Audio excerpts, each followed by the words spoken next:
Get ready for the countdown. 10, 9, 8, 7, 6, 5, 4, 3, 2, 1, 0.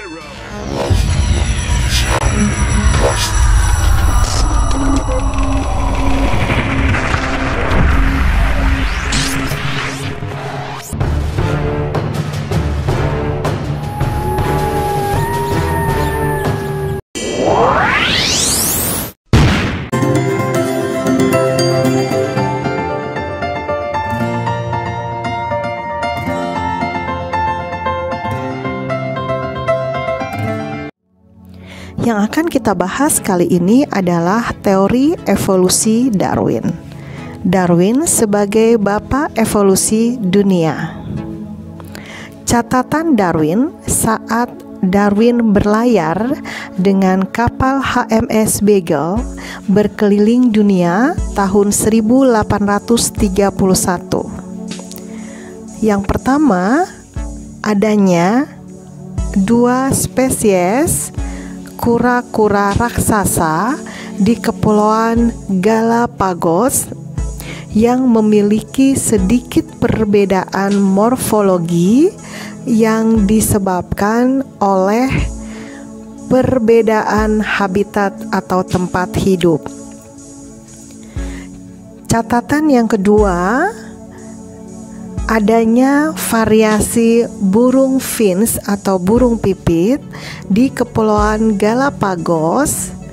Variasi burung finch ini dilihat dari bentuk paruh sesuai dengan jenis makanannya. Adanya adaptasi terhadap lingkungan. Selanjutnya, kita akan membahas teori evolusi Darwin tertuang dalam bukunya yang berjudul On the Origin of Species by Means of Natural Selection, yang artinya Darwin menyatakan bahwa asal mula spesies yang terjadi melalui seleksi alam. Teori utama di dalam buku Darwin adalah yang pertama, spesies yang hidup sekarang adalah berasal dari spesies yang hidup pada masa lalu. Teori yang kedua, evolusi terjadi karena seleksi alam atau seleksi alam merupakan penyebab evolusi adaptif. Selanjutnya kita akan membahas fakta yang mendukung teori Darwin. Fakta tersebut adalah yang pertama, adanya variasi dalam satu spesies, bahkan pada kenyataannya tidak ada dua individu yang benar-benar sama atau identik meskipun satu spesies. Fakta yang kedua adalah setiap populasi cenderung bertambah banyak karena memiliki kemampuan untuk berkembang biak.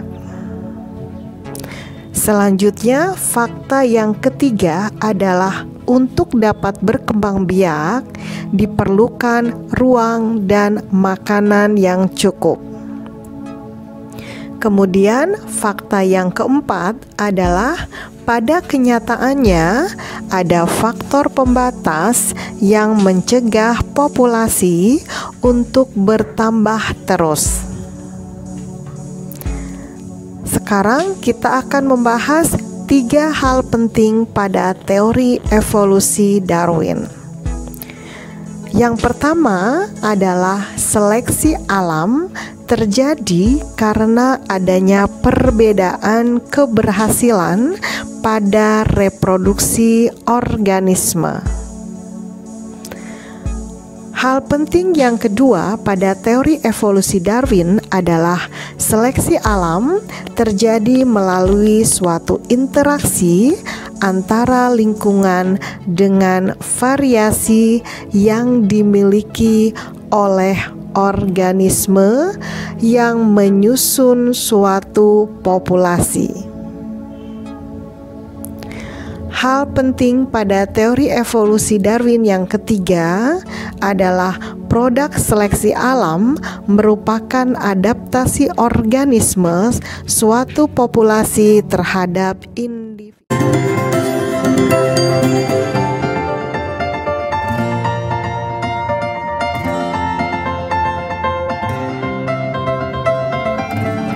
Yang akan kita bahas kali ini adalah teori evolusi. Yang pertama dari George Cuvier, teori katastoprisme. George Cuvier, ilmuwan yang kontra dengan teori Darwin. Teori katastoprisme merupakan teori yang menyatakan bahwa makhluk hidup hadir sesaat dan lenyap oleh malapetaka. Kemudian tercipta lagi makhluk hidup yang lain. Selanjutnya, tokoh selanjutnya adalah August Weismann, seorang ilmuwan yang mendukung teori Darwin.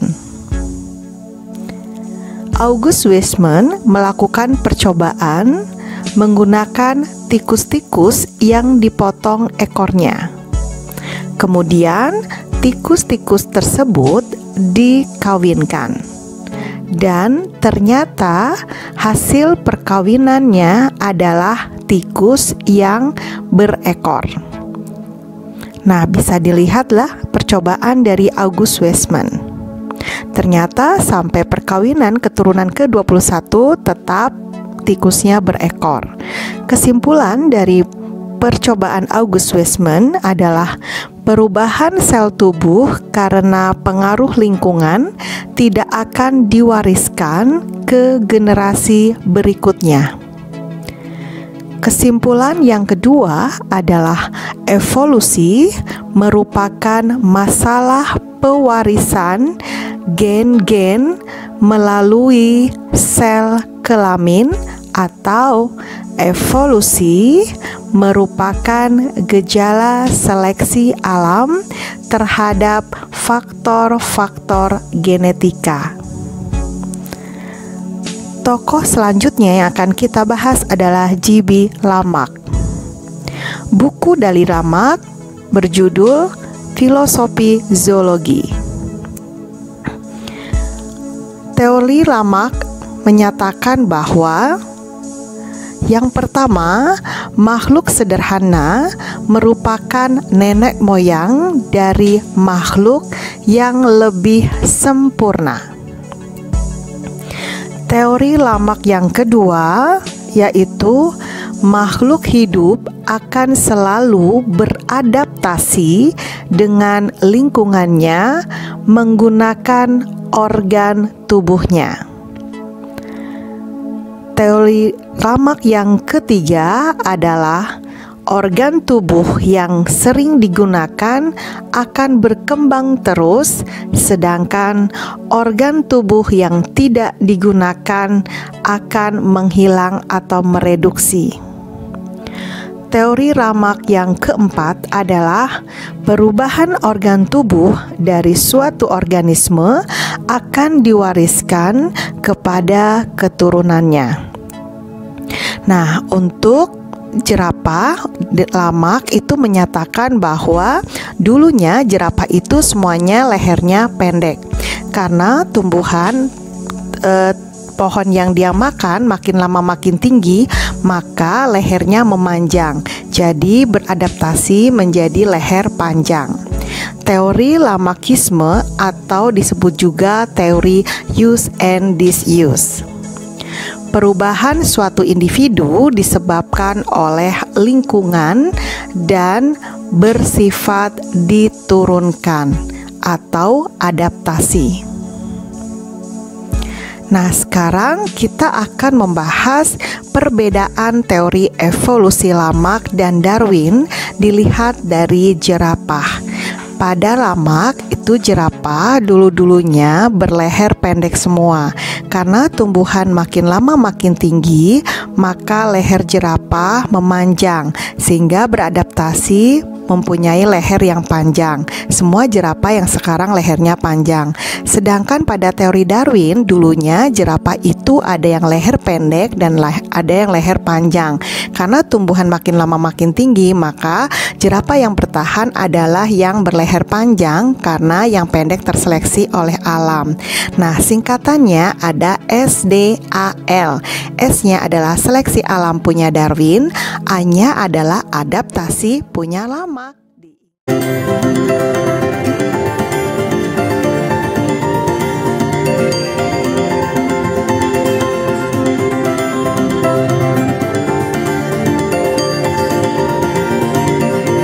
Kali ini adalah bukti-bukti evolusi. Bukti-bukti evolusi yaitu satu, peninggalan beberapa fosil. Bukti yang kedua adalah adanya homologi dan analogi. Yang ketiga, embriologi perbandingan. Yang keempat, adanya variasi individu dalam satu keturunan. Bukti yang kelima, adanya perbandingan fisiologi. Yang keenam, buktinya adalah petunjuk secara biokimia. Dan bukti yang ketujuh, adanya alat-alat tubuh yang tersisa. Oke, kita bahas satu persatu ya. Yang pertama akan kita bahas adalah fosil. Kalian tahu nggak apa itu fosil? Fosil adalah sisa tumbuhan dan hewan yang telah membatu. Ilmu yang mempelajari tentang fosil kita sebut sebagai paleontologi. Satu-satunya fosil yang lengkap itu adalah fosil kuda. Kita lihat ya pada gambar. Jadi gambar pertama itu adalah kuda Hyracotherium dengan tinggi 0,4 meter, jarinya ada 5. Kemudian pada akhir Eosin ada kuda Mesohippus, itu jarinya ada 3, tingginya 0,6 meter. Kemudian ada kuda Meryhippus pada pertengahan Meosin, itu jarinya 3. Kemudian ada kuda Pilohippus, itu jarinya 1. Dan yang terakhir yaitu pada zaman Pleistosin ada kuda modern Equus, itu jarinya 1 dan tingginya 1,6 meter. Oke, yang kedua kita akan bahas adalah homologi dan analogi. Apa itu perbedaan homologi dan analogi? Homologi adalah bentuk asal sama, fungsinya berbeda. Contoh dari homologi, organ yang merupakan homologi adalah tangan manusia, homologi dengan kaki depan kuda, homologi dengan kaki depan kucing, sayap burung, kaki depan buaya, dan sirip dada paus. Sedangkan analogi adalah kebalikannya. Analogi adalah bentuk asal berbeda, fungsinya sama. Misalnya, mempunyai fungsi yang sama, sama-sama untuk terbang. Sayap serangga analogi dengan sayap burung. Keduanya untuk terbang ya, karena sayap untuk terbang. Asalnya berbeda karena serangga merupakan avertebrata, sedangkan burung merupakan golongan vertebrata. Contoh lain adalah adanya sayap kupu-kupu analogi dengan sayap kelelawar. Nah, bukti yang ketiga adalah embriologi perbandingan.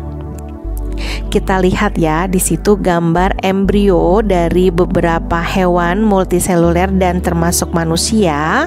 Hewan multiseluler mengalami embriogenesis, yaitu proses pembentukan dan perkembangan embrio dimulai dari zigot sampai embrio dan terdapat persamaan atau mirip. Jadi kita tidak bisa membedakan ya, mana yang merupakan ikan, salamander, kura-kura, ayam, bahkan sampai manusia.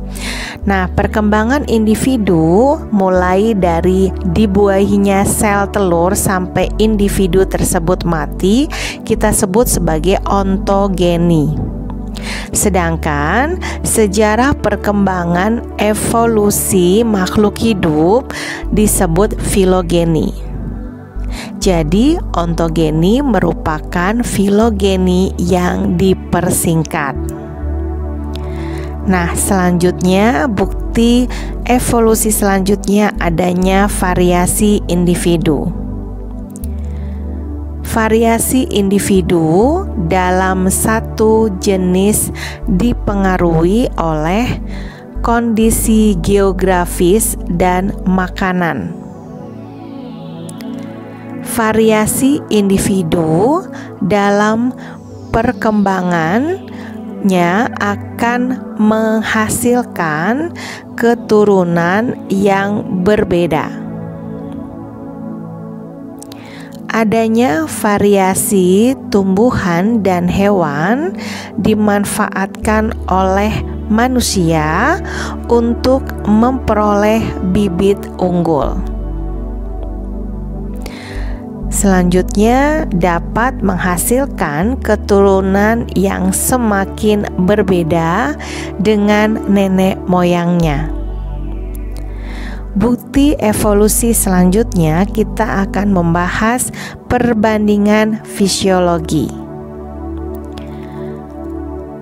Perbandingan fisiologi yaitu aktivitas fisiologi pada makhluk hidup tingkat rendah maupun tinggi yang terjadi di dalam sel memiliki kemiripan atau kesamaan seperti respirasi sel, pembentukan ATP untuk kegiatan sehari-hari. Bukti evolusi selanjutnya kita akan membahas petunjuk secara biokimia. Salah satu uji untuk mengetahui kekerabatan atau hubungan kekerabatan adalah dengan uji presipitin. Adanya presipitin atau endapan pada suatu reaksi antigen antibodi. Jadi, semakin banyak presipitin atau endapan yang terbentuk, maka semakin jauh kekerabatan atau hubungan kekerabatan antara dua jenis makhluk hidup. Bukti fosil selanjutnya, bukti evolusi selanjutnya adalah adanya alat-alat tubuh yang tersisa. Merupakan alat tubuh yang sudah tidak digunakan akan tetapi masih ditemukan. Contohnya adalah yang pertama tonsil atau amandel, dibentuk oleh jaringan limfe sebagai antibodi tubuh. Yang kedua adalah kelopak mata ketiga pada manusia, yang ketiga rambut penutup tubuh. Jadi sebenarnya kita sudah tidak perlu rambut karena sudah bisa mengeluarkan keringat. Yang keempat itu ada rongga sinus ya. Kemudian yang kelima adenoid, itu jaringan terletak di dinding posterior faring untuk pertahanan tubuh. Yang keenam itu tulang ekor mengalami rudimenter atau mereduksi atau mengecil. Yang ketujuh ada gigi molar atau geraham. Dan yang kedelapan ada appendix atau usus buntu, bagian penting penghasil selulase ketika dulu manusia memakan tumbuhan.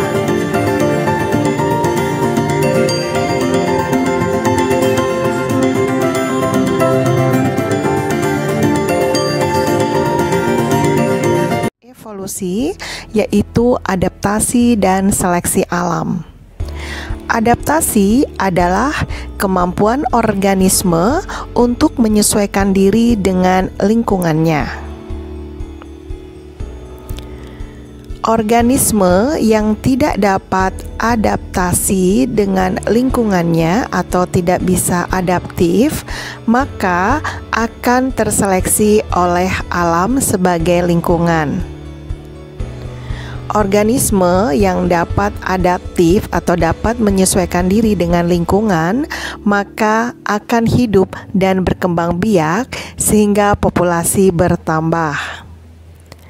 Contoh fenomena seleksi alam dan adaptasi ini adalah perubahan jumlah populasi pada ngengat atau Biston betularia di Inggris. Nah, ini adalah gambar dari Biston betularia. Ngengat Biston betularia terdapat dua macam, yaitu ngengat warna cerah dengan ngengat warna gelap. Sebelum terjadi evolusi industri di Inggris, jumlah populasi ngengat warna cerah lebih banyak daripada ngengat berwarna gelap. Sebelum revolusi industri, lingkungan, pohon dan bunga-bunga berwarna cerah, sehingga ngengat berwarna cerah lebih adaptif dengan lingkungannya sehingga tidak terlihat oleh predator atau mangsanya. Oleh karena itu, ngengat warna cerah jumlahnya lebih banyak.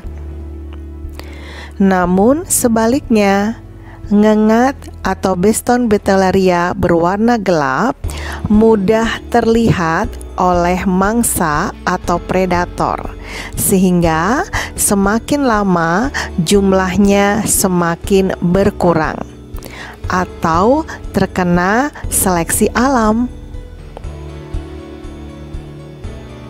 Nah, sekarang kita menceritakan sesudah revolusi industri. Sesudah revolusi industri, lingkungan, pohon, dan bunga-bunga tertutupi oleh jelaga berwarna hitam sehingga berwarna gelap semuanya. Ngengat berwarna gelap atau Biston betularia berwarna gelap lebih adaptif dengan lingkungannya dibanding dengan ngengat berwarna cerah. Ngengat berwarna gelap tidak mudah terlihat oleh mangsa atau predator sehingga tetap hidup, berkembang biak, dan jumlah populasinya makin banyak dan bertambah. Namun sebaliknya, yang terjadi pada ngengat berwarna cerah setelah revolusi industri mudah terlihat oleh mangsa atau predator sehingga semakin lama jumlahnya semakin berkurang atau terkena seleksi oleh alam.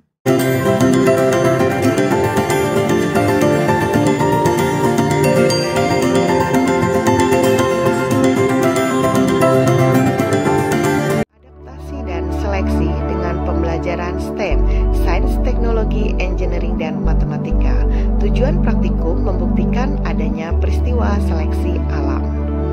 Nah, karena kita menggunakan STEM, maka kita harus membuat analisis STEM, Sains, Teknologi, Engineering, dan Matematika. Pada kelompok sains, siswa dapat mempelajari evolusi, siswa mempelajari adaptasi, siswa mempelajari seleksi alam, siswa mempelajari fenomena seleksi alam.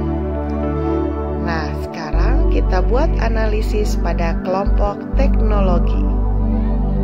Pada kelompok teknologi, siswa dapat menggunakan internet untuk mencari sumber belajar, siswa menggunakan stopwatch, HP, atau jam untuk menghitung waktu, siswa menggunakan aplikasi YouTube untuk mengupload video dokumentasi, siswa menggunakan aplikasi edit video. Pada kelompok engineering, siswa dapat merancang model percobaan untuk menggambarkan proses seleksi alam yang terjadi. Dan pada pada kelompok matematika, analisis sistemnya adalah siswa dapat menghitung jumlah spesies atau organisme yang terambil, siswa dapat menghitung spesies atau organisme yang tertinggal, siswa dapat menghitung waktu pengambilan, siswa dapat menghitung perbandingannya. Nah, sekarang kita akan membahas alat dan bahan yang diperlukan. Alat dan bahan yang diperlukan yang pertama adalah potongan kertas putih dengan ukuran setengah sentimeter persegi sebanyak 50 buah. Kemudian potongan daun hijau dengan ukuran setengah sentimeter persegi sebanyak 50 buah. Selanjutnya yang kita butuhkan adalah potongan daun kering dengan ukuran setengah sentimeter persegi sebanyak 50 buah. Dan kita siapkan potongan bunga berwarna dengan ukuran setengah sentimeter persegi sebanyak 50 buah. Selanjutnya kita siapkan bambu atau kayu dengan panjang 15 sampai dengan 20 cm sebanyak 4 buah. Selanjutnya kita siapkan tali rafia sepanjang 5 meter. Dan kita siapkan stopwatch atau HP atau jam untuk menghitung waktu. Nah, sekarang kita bicarakan cara kerja dari praktikum ini. Cara kerja yang pertama adalah ukurlah lapangan rumput seluas 1 meter persegi, pasang pembatas menggunakan kayu atau bambu dan tali rafia. Cara kerja yang kedua, catatlah warna dominan lapangan, misalnya hijau, kuning, atau coklat. Cara kerja yang ketiga, campur potongan kertas putih, daun hijau, daun kering, dan bunga berwarna, kemudian taburkan secara merata pada lapangan rumput yang telah disiapkan. Cara kerja yang keempat adalah salah satu anggota kelompok memungut kembali potongan-potongan kertas putih, daun hijau, daun kering, dan bunga berwarna secara acak selama 1 menit. Cara kerja yang kelima, hitunglah jumlah masing-masing potongan kertas putih, daun hijau, daun kering, dan bunga berwarna yang terambil, kemudian catat datanya ke dalam tabel. Cara kerja yang keenam adalah ulangi percobaan dengan cara menaburkan kembali potongan-potongan kertas putih, daun hijau, daun kering, dan bunga yang berwarna yang sudah terambil pada area yang sama. Pungut kembali secara acak selama 1 menit dan hitung kembali. Cara kerja yang ketujuh adalah hitunglah jumlah potongan-potongan kertas putih, daun hijau, daun kering, dan bunga berwarna yang tertinggal di lapangan, yaitu jumlah awal dikurangi dengan jumlah yang terambil. Nah, setelah kalian melaksanakan, maka kita akan membuat tabel pengamatan. Sebelumnya, warna dominan lapangan kalian tulis ya, bisa kuning, hijau, atau coklat. Nah, di sini tabelnya ada percobaan 1 dan 2, kemudian jenis bahan yang ditaburkan, dan semuanya awalnya adalah 50. Setelah kalian mengisi tabel, maka jawablah pertanyaan berikut ya.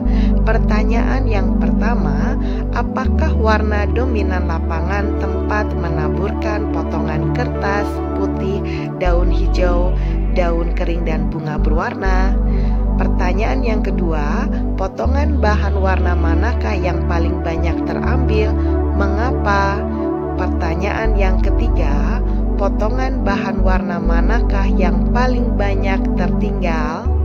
Pertanyaan yang keempat adalah berdasarkan data percobaan, warna apakah yang bersifat adaptif terhadap lingkungan. Pertanyaan yang kelima, berdasarkan data percobaan, warna apakah yang tidak adaptif sehingga terseleksi oleh alam? Pertanyaan yang keenam, seandainya warna potongan kertas putih, daun hijau, daun kering, dan bunga berwarna adalah warna Biston betularia, dan orang yang mengambil potongan-potongan bahan-bahan tersebut berperan sebagai predator atau pemangsa, maka warna manakah yang semakin lama semakin berkurang sehingga akan mengalami kepunahan? Warna manakah yang akan terus hidup dan dapat berkembang biak sehingga jumlah populasinya semakin bertambah? Berikan alasannya. Pertanyaan yang ketujuh, jelaskan hubungan antara adaptasi dan seleksi alam terhadap proses evolusi. Oke, selanjutnya tantangan yang harus kalian kerjakan adalah kalian seorang ahli biologi bersama rekan-rekan yang juga ahli biologi akan mengadakan simulasi terhadap suatu daerah, apakah terjadi seleksi alam atau tidak, dan ingin mengetahui spesies apa yang paling adaptif dan mana yang mengalami seleksi alam. Kerjakan praktikum dan jawab semua pertanyaan.